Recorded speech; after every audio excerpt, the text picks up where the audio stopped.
Halo sobat, selamat datang di channel gua, channel yang akan mengangkat cerita sejarah dan teori konspirasi yang dibawakan secara voice video. Video ini bertujuan untuk mengobati rasa rindu kalian pada cerita zaman dahulu yang dibawakan di dalam radio. Sebelumnya mohon maaf, openingnya biasa saja. Semoga kalian terhibur dan kalian menikmati. Pada video pertama gua ini, gue akan mengangkat sebuah sejarah bangsa kita.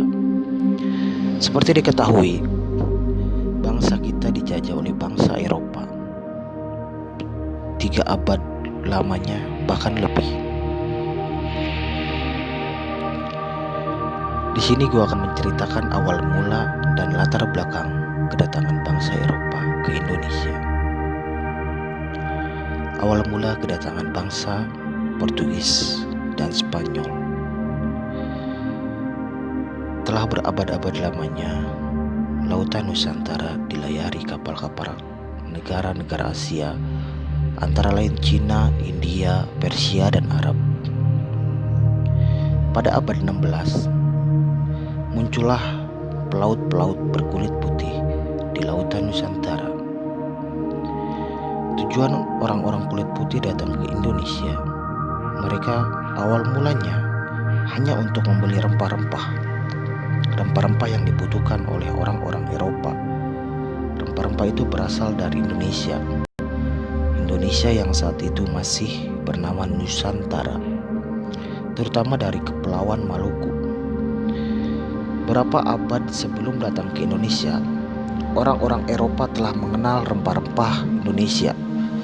Mereka membeli rempah-rempah Indonesia di kota dagang sekitar Laut Tengah, terutama di Konstantinopel.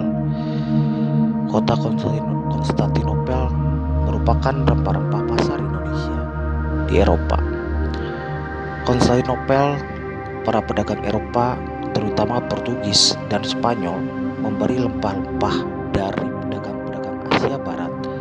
Kota Konstantinopel ketika itu menjadi ibu kota Romawi Timur. Pada waktu itu Romawi Timur dan kerajaan-kerajaan Nasrani di Eropa sedang bermusuhan dengan kerajaan Islam, yaitu Turki Utsmani, sebuah kerajaan Islam dan khilafah yang memimpin kerajaan Islam dunia.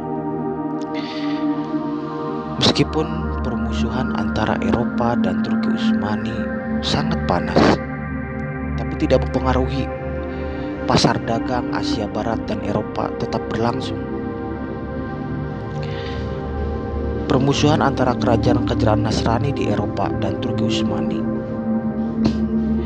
itu merupakan dampak perang salib yang berkobar selama 200 tahun, dari tahun 1096 sampai dengan 1291. Perang salib itu sendiri telah lama berakhir, namun ketegangan antara kerajaan-kerajaan Nasrani di Eropa dan Turki berlangsung hingga abad ke-15.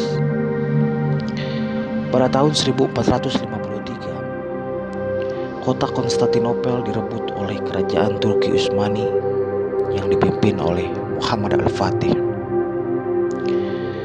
Turki Utsmani pada saat itu telah menguasai Konstantinopel.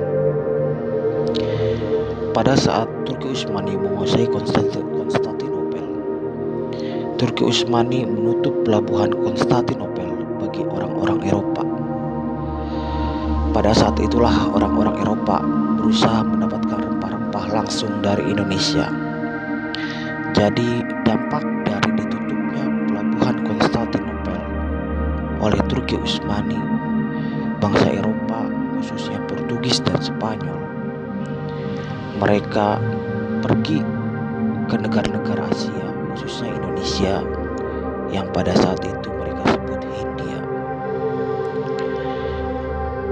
Upaya orang-orang Eropa mencari jalan ke Indonesia dipelopori oleh seorang pelaut yang bernama Bartolomeus Dias. Seorang pelaut Portugis bernama Bartolomeus Dias mulai berlayar dari ibu kota Portugis yaitu Lisabon menuju ke selatan, menyusuri pantai barat Afrika Pada tahun 1486, ia tiba di ujung selatan benua Afrika. Disitulah kapal Bartolomeus Dias dilanda angin topan. Oleh karenanya, ia terpaksa kembali. Semula ujung selatan benua Afrika itu akan dinamakan Tanjung Topan karena tidak disetujui oleh Raja Muda Portugis, maka kemudian dinamakan Tanjung Harapan. Kemudian pada bulan Juli 1497, pelaut yang bernama Vasco da Gama bertolak dari pelabuhan Lisabon bertujuan ke India melalui Tanjung Harapan. Ia berlayar atas perintah Raja Portugis Manuel I. Rombongannya berlayar dengan 4 buah kapal layar. Ekspedisinya dengan 4 buah kapal layar ini membawa sejumlah batu padrau. Batu padrau itu ialah batu yang bertuliskan dengan gambar bola dunia, yaitu lambang kerajaan Portugis. Batu itu akan dipancangkan atau diletakkan pada setiap tempat atau negeri yang baru mereka datangi atau yang baru mereka temukan dengan pancangan lambang kerajaan Portugis. Berarti setiap negeri yang mereka temukan diakui oleh mereka sebagai jajahan Portugis. Jadi, jelaskan bahwa tujuan ekspedisi Vasco da Gama itu kecuali mencari kepulauan rempah-rempah juga mencari daerah jajahan. Jadi pada saat itu Vasco da Gama yang awalnya bertujuan hanya untuk membeli rempah-rempah yang mengelabuhi pedagang-pedagang di Asia Barat, khususnya Hindia dan Nusantara. Di balik itu ada niat busuk Vasco da Gama, yaitu mencari, bahkan merampas, mencuri rempah-rempah dan mencari daerah jajahan Portugis.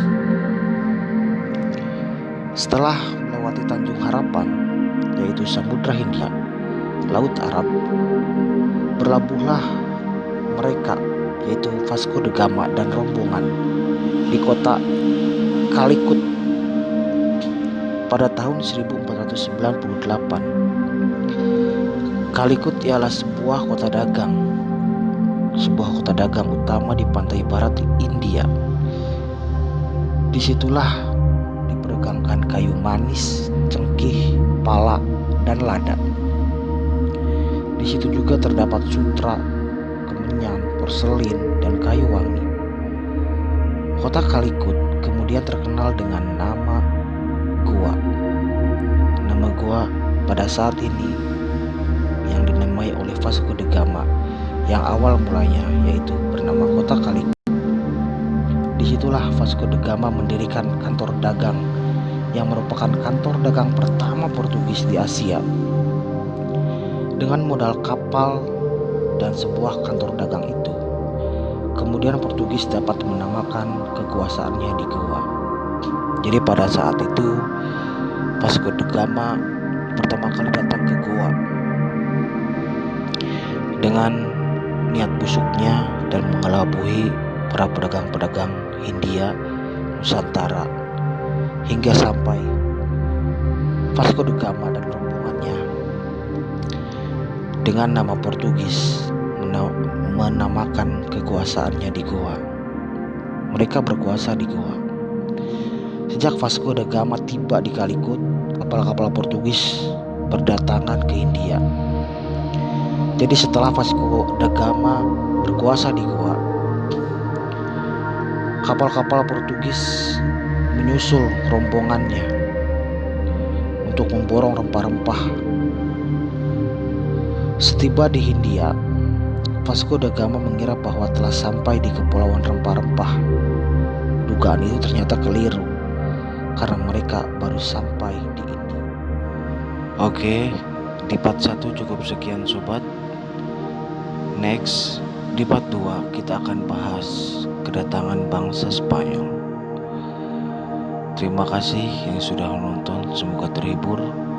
Tunggu part 2-nya esok atau lusa. Jangan lupa like, subscribe, comment, and share. Terima kasih sudah menonton.